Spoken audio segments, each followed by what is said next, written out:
जय हिंद दोस्तों। चलिए आज हम समझते हैं उत्सर्जन तंत्र के बारे में कि क्या होता है उत्सर्जन तंत्र। उत्सर्जन का मतलब होता है अवशिष्ट पदार्थों का, यानी कि खराब पदार्थों का शरीर से बाहर निकालना। क्या कहलाता है? उत्सर्जन कहलाता है। ये उत्सर्जन कई जो अंग होते हैं, जो उत्सर्जन करने में हमारे शरीर के जो अंग होते हैं वो मदद करते हैं, उन्हें सामूहिक रूप से मुख्य उत्सर्जी अंग कहा जाता है। तो आज हम उसमें बात करते हैं उत्सर्जन तंत्र के। ठीक है, उत्सर्जन तंत्र को इंग्लिश में एक्सक्रेटरी सिस्टम कहा जाता है। इसमें क्या होता है? इसमें खराब पदार्थों का उत्सर्जन होता है। ठीक है, तो आज हम बात करते हैं उत्सर्जन की।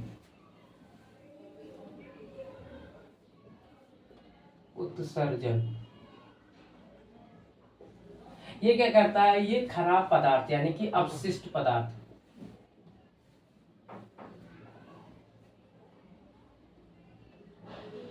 अपशिष्ट पदार्थ का बाहर निकालना।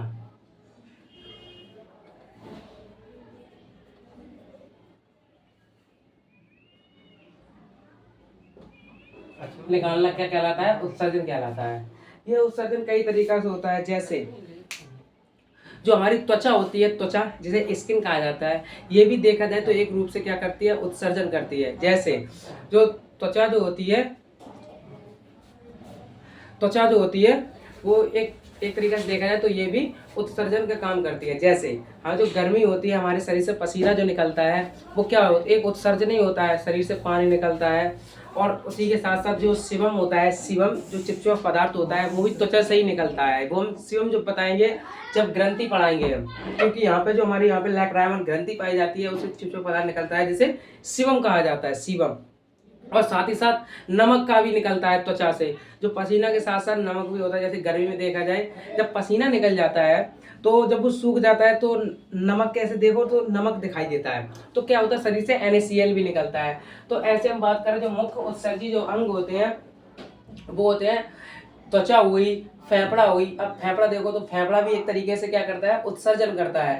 फेफड़ा क्या करता है? ये ऑक्सीजन को एब्जॉर्ब करता है, ऑक्सीजन को ग्रहण करता है और कार्बन डाइऑक्साइड को निकालता है।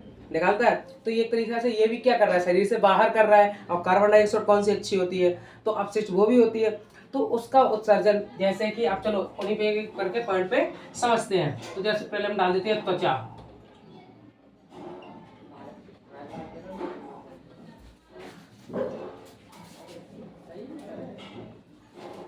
त्वचा इसे इंग्लिश में स्किन कहा जाता है।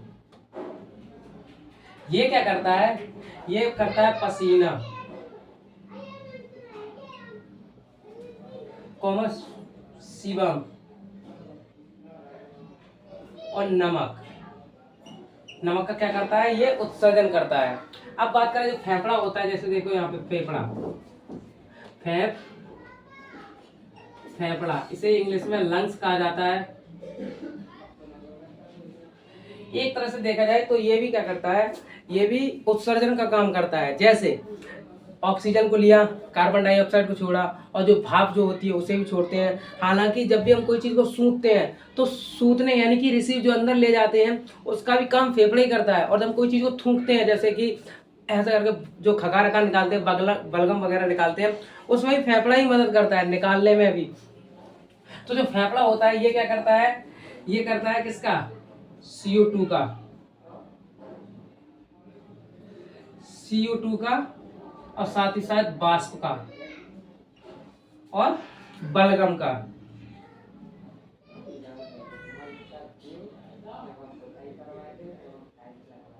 बलगम का क्या करता है? उत्सर्जन। देखो बलगम में सारे आ जाते हैं, जो खगार हुआ, थूक हुआ, कोई चीज को थूकना हुआ, ये सारी चीजें आ जाते हैं बलगम में। अब बात करते हैं आंत की। तीसरा जो होता है, अब बात करते हैं आंत की। तो जो हमारे शरीर में जो आंत होती है वो मैंने बताया था पाचन तंत्र में कि जब भोजन को जब खाते हैं तो यहाँ पे बॉयलस हो जाता है। जब मुंह से चबा लेते हैं तो लिवला हो जाता है बॉयलस। बॉयलस से जब आगे जाता है ग्रास लेने के थ्रू तो स्टोमच में जाकर गिरता है। किसमें? स्टोमच में। तब वो अपना रूप ले लेता है स्टोमच में से। जब स्टोमच उसे और मतलब कि क्रमानुकुचन कर देता है तब वो नाम रूप ले लेता है किसका? कायम का। कायम के बाद वो जाता है छोटी आंत में। तो छोटी आंत में क्या होता है? छोटी आंत में कई एंजाइम मिलते हैं जो क्षारीय बनाते हैं। क्षारीय बनाते हैं, भोजन को चिपचिपा बनाते हैं। इधर पेट में जो होता है वो अम्लीय बनता है। तो आंत के बाद जो बड़ी आंत होती है, जो बड़ी आंत होती है, बड़ी आंत, इसे इंग्लिश में लार्ज इंटेस्टाइन,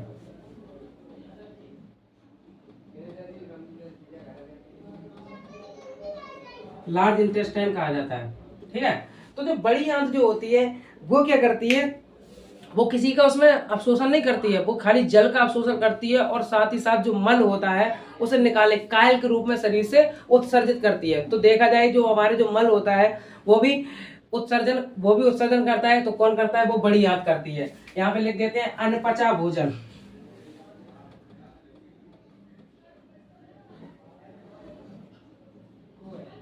अनपचा भोजन का क्या करता है, अब उत्सर्जन।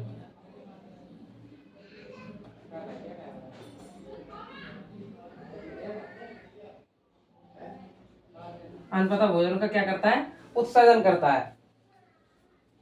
एक होता है लीवर। अब इसका जो अगला पॉइंट होता है वो होता है लीवर।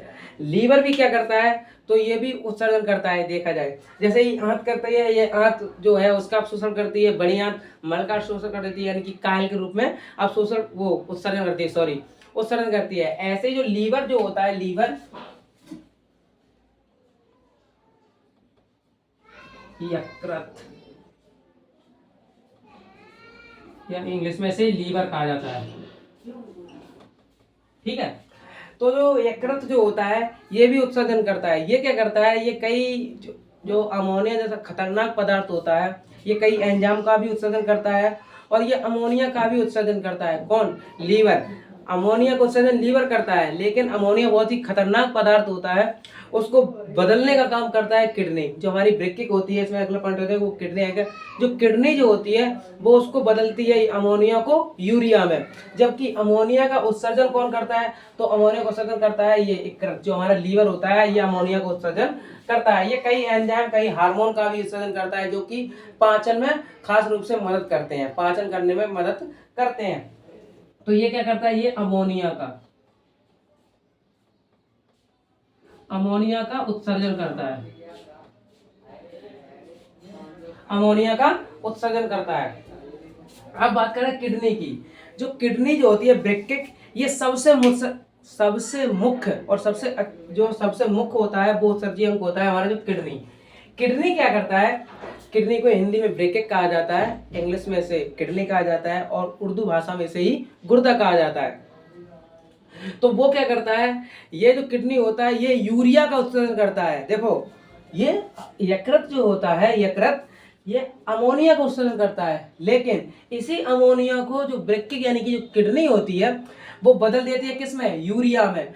और यूरिया के रूप में, यूराइन के रूप में जो पेशाब होता है उसे यूराइन के रूप में यूरिया को निकाल देता है शरीर से बाहर। शरीर से क्या कर देता है, उत्सर्जित कर देता है। तो 5 पॉइंट डाल देते हैं यहाँ पे, ब्रेकिक यानी कि किडनी।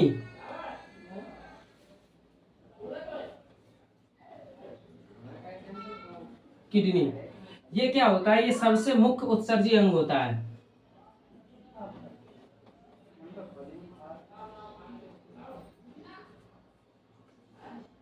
उत्सर्जी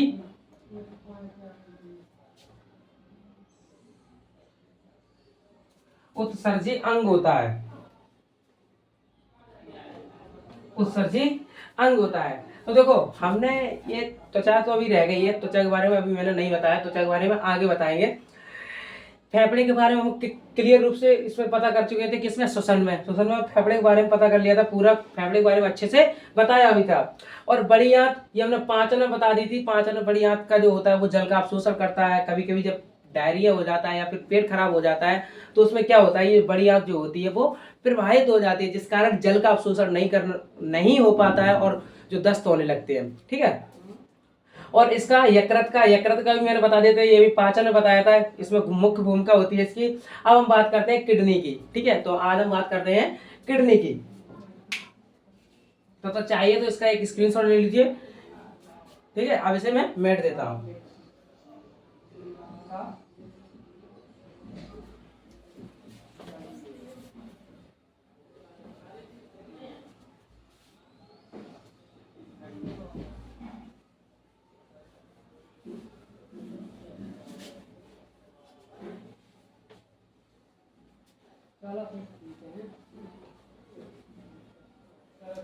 चलिए अब हम बात करते हैं किडनी की, यानी कि वृक्क की। तो यहाँ पे हेडिंग डाल देते हैं वृक्क।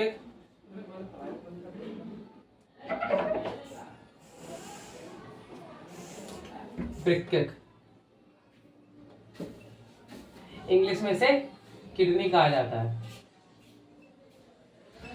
हम बात करते हैं किडनी की।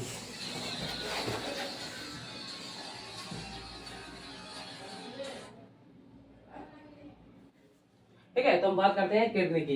ये किडनी जो होता है, इनकी जो संख्या होती है वो 2 होती है, और इनका जो आकार होता है वो सैम के बीज के समान होता है। सैम के बीज के समान होता है, और ये बहुत ही छोटी होती है। इनका जो आकार देखो यहाँ पर, ये जो स्ट्रक्चर है ये किडनी का स्ट्रक्चर है। एक्चुअली मैंने पहले बना लिया था। ठीक है,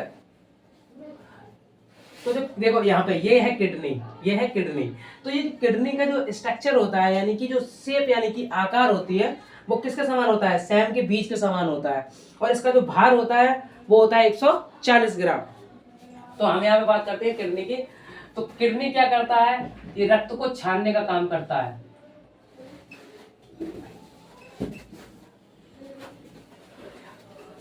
छानने का काम करता है, काम करता है। इनकी जो संख्या होती है, बात करें इनकी संख्या की, इनकी जो संख्या होती है वो 2 होती है। कितनी होती है? 2 होती है। और इनका जो आकार होता है, इनका जो भार होता है, सॉरी, इनका जो भार होता है, भार यहाँ पे बताएं, इनका जो भार होता है वो होता है 140 ग्राम। बात करें इनकी आकार की, इनका जो आकार होता है वो होता है सेम के बीज के समान। सेम का बीज, सेम का जो बीज होता है उस कारण होता है। ठीक है, उसके समान होता है। अब क्या होता है देखो यहाँ पे, हाँ एक चीज और लिख देते हैं। जो किडनी जो होती है, किडनी ये एक झिल्ली में बंद रहती है। उस झिल्ली को कहा जाता है पेरिटोनियम। शरीर के ज्यादातर जो अंग होते हैं वो किसी न किसी झिल्ली में रहते हैं। ये मैंने बताया था, जो फेफड़ा जो होता है वो प्लूरा मेम्ब्रेन नामक झिल्ली में बंद रहता है। जो हमारा की ब्रेन है, ब्रेन इसके अगला टॉपिक ब्रेन ही है, ब्रेन के बारे में बताएं। तो जो ब्रेन होता है वो भी क्या होता है? एक झिल्ली में रहता है, वो रहता है मेनिंजाइटिस। और जो हार्ट होता है वो भी झिल्ली में रहता है। किसमें? कार्डियक जो मेम्ब्रेन होती है उसमें। ऐसे ही क्या होता है, जो हमारी जो किडनी होती है ये वाली, ये भी एक झिल्ली में रहती है। तो किडनी किस झिल्ली में रहती है? तो इसके ऊपर एक झिल्ली पाई जाती है। किस झिल्ली में रहती है? तो पेरिटोनियम।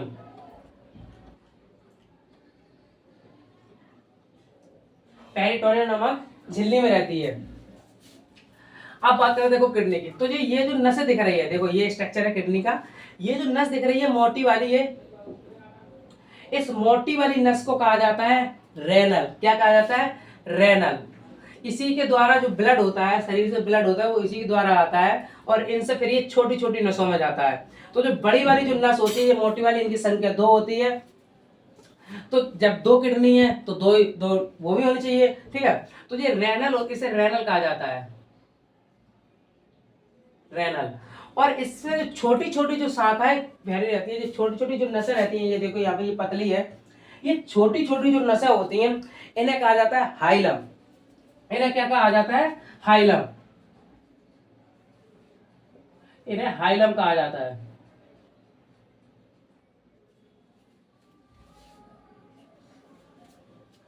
ये जो छोटी वाली नसें होती हैं इन्हें हाइलम कहा जाता है। अब एक चीज को यहाँ पे समझिए, जैसे ये रेनल होगी मोटी नस, मोटी छोटी जुड़ी है, जो पतली वाली नस।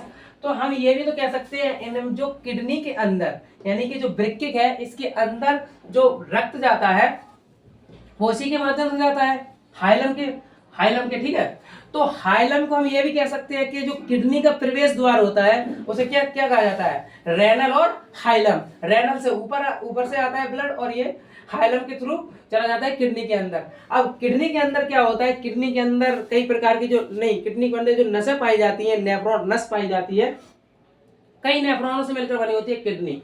ठीक है, अब बात करते हैं ये किडनी की। ये देखो, ये जैसे ये किडनी है, ये लेफ्ट किडनी, देखो ये जो किडनी की संख्या होती है 2 होती है। अब इसे कर देते हैं R फॉर राइट और इसे L फॉर लेफ्ट। अब देखना यहाँ पे ध्यान से देखो, तो ये किडनी ऊंची नीची है, ऊंची नीची है, क्यों है? तो होता क्या है, इस साइड लीवर होता है, ये हमारे डेढ़ साइड होती है और यहीं पे मेरे इसके ऊपर लीवर होता है। तो लीवर के दबाव के कारण क्या होता है, ये किडनी हल्की की नीचे को घसक जाती है, जिस कारण हमें देखने में ये लगती है कि किडनी थोड़ी ऊपर नीचे है। देखो ये हल्की ऊपर दिख रही है, अगर ऐसे देखा जाए, इससे देखा जाए तो ये हल्की ऊपर है और ये हल्की धसी हुई है, धसी हुई है ना। तो लीवर के दबाव के कारण क्या होता है, ये धस जाती है, क्या हो जाता है, धस जाती है। अब ये किडनी होती है, अब देखो ये, अब यहाँ पे समझते हैं, ये जो किडनी होती है इसके ऊपर एक परत पाई जाती है, ऐसी एक परत पाई जाती है। इस बाहरी परत को क्या कहा जाता है, इस बाहरी परत को क्या कहा जाता है, कार्टेक्स। क्या कहा जाता है, कार्टेक्स कहा जाता है। जबकि जो आंतरिक परत होती है, आंतरिक जो परत होती है इसे कहा जाता है मेडुला। क्या कहा जाता है, मेडुला। तो हम ये भी कह सकते हैं जो आंतरिक परत होती है इसे मेडुला कहा जाता है,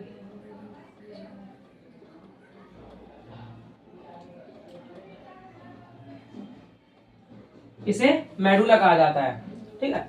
अब क्या होता है, ये किडनी जो होती है इसके अंदर नसें पाई जाती हैं, इनमें के अंदर जो छोटी छोटी जो नसें पाई जाती हैं वो कई संज्ञा पाई जाती हैं, जिन्हें नेफ्रॉन कहा जाता है। किडनी के अंदर जो नसें पाई जाती हैं उन्हें नेफ्रॉन कहा जाता है, और जो रक्त को छानने का काम करते हैं वो वही करती हैं। कौन करते हैं, नेफ्रॉन।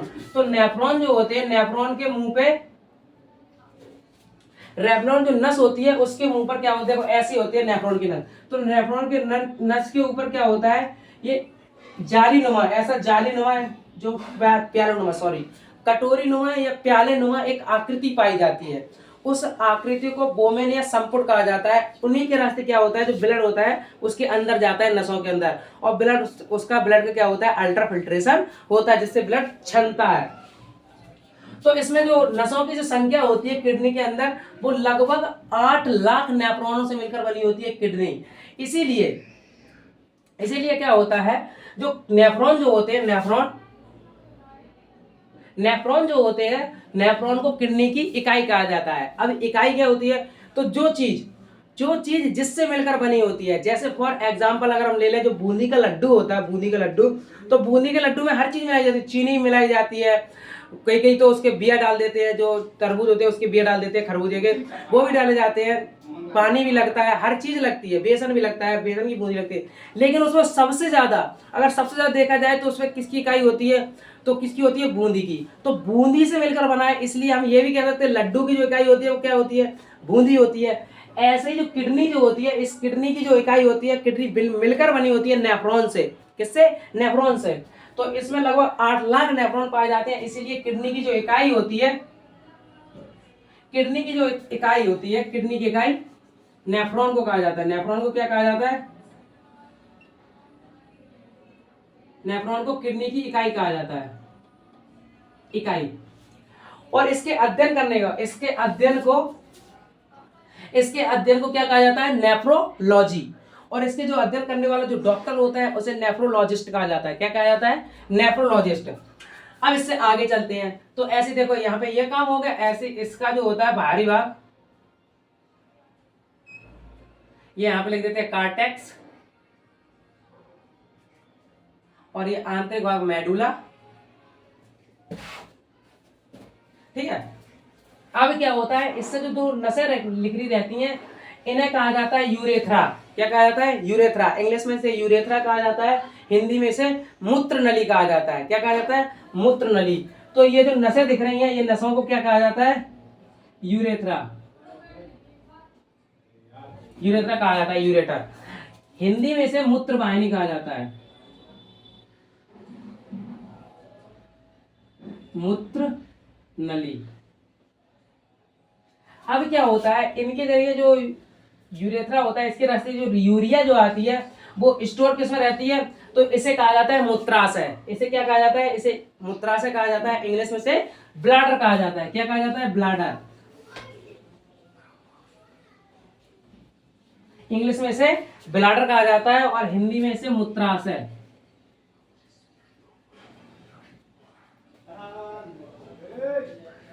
हिंदी में से मूत्राशय कहा जाता है। और इसमें क्या होता है, इसमें ब्लड जो ब्लड नहीं, इसमें जो पेशाब जो होता है, यूराइन जो होता है वो स्टोर रहता है और इसके रास्ते इसे कहा जाता है ब्लैडर नेक। क्या कहा जाता है? Bladder neck. इस नेक के रास्ते जो होता है ब्लड उत्सर्जन हो जाता है। क्या हो जाता है? उत्सर्जन हो जाता है। अब क्या होता है, देखो अब यहाँ से अब हम बात करते हैं इसकी जो इकाई होती है। अब हम नेफ्रॉन के बारे में समझ लेते हैं। अब यहाँ पे देखो, यहाँ पे तो ये बहुत छोटे छोटे होते हैं, तो इसमें क्या करते हैं, इसमें हम एक निकाल के नेफ्रॉन के बारे में अलग से बता देते हैं, एक नस के बारे में। तब तक चाहे तो इसका स्क्रीनशॉट ले लीजिए, इससे आगे चलते हैं, नेफ्रॉन के बारे में समझते हैं। चलिए अब हम समझते हैं नेफ्रॉन के बारे में, ठीक है। तो यहाँ पे पॉइंट डाल देता हूँ, नेफ्रॉन इनकी जो संख्या होती है नेफ्रॉन की, अगर हम बात करें तो नेफ्रॉन की जो संख्या होती है वो कितनी होती है? 8 लाख। 8 लाख नेफ्रॉन की संख्याओं से मिलकर बना होता है किडनी, ठीक है। अब नेफ्रॉन का हम स्ट्रक्चर बनाते हैं, तो नेफ्रॉन का जो स्ट्रक्चर होता है कुछ इस तरीके से होता है।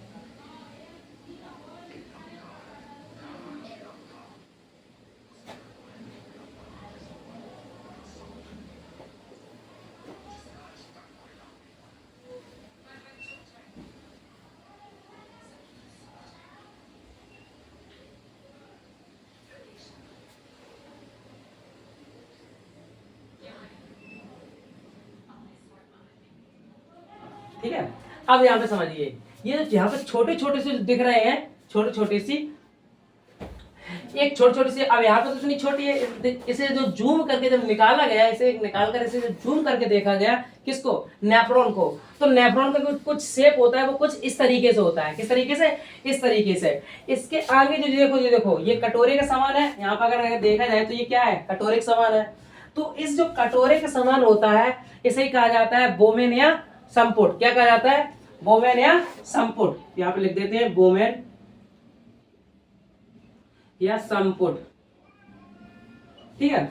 अब क्या होता है, इसके आगे जालीनुमा कुछ आकृति पाई जाती है, ऐसी। ये जालीनुमा क्या पाई जाती है? आकृति। इस जालीनुमा आकृति को कहा जाता है ग्लोमेरुलस। जब ब्लड जो होता है, शरीर से ब्लड आता है, यानी कि किडनी के अंदर जब प्रवेश करता है, तो ये ग्लोमेरुलस से होकर क्या होता है? प्रवेश करता है। क्या करता है? प्रवेश करता है। उसके बाद कहा जाता है बोमेन संपुट में जाता है, और बोमेन संपुट में जाते इस नस को कहा जाता है नेफ्रॉन। ये जो पीछे का एरिया है, इसे कहा जाता है नेफ्रॉन। इसे कहा जाता है नेफ्रॉन, ठीक है। अब समझते हैं हम इनके बारे में। इसका जो नाम होता है वो होता है ग्लोमेरुलस। क्या होता है? ग्लोमेरुलस। ये क्या करता है ग्लोमेरुलस? ये रक्त को छानने का काम करता है। क्या करता है? रक्त को छानने का।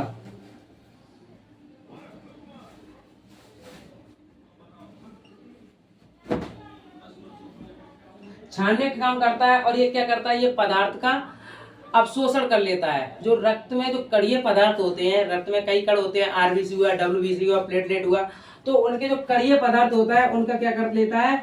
अवशोषण कर लेता है। कणों का अवशोषण कर लेता है।